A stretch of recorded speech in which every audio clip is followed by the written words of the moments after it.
Look here, start the car.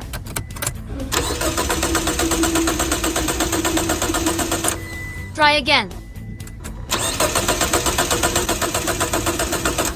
Did you see it? This car can't start no matter what. Do you know the reason? Let's go to the front. The owner of the car had the throttle valve cleaned at the repair shop, spark plugs and ignition coils replaced, even cleaned the oil lines of the entire car, cleaned the oil pump, but the problem has not been solved at all. Today I will help him find out the reason. The car won't start. Usually there is something wrong with the spark plug, but already checked. No glitches.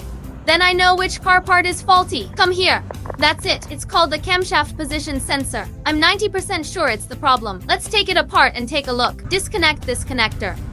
Okay, then we find a sleeve tool. Look here. There's a screw on top of this. Let's loosen this screw first.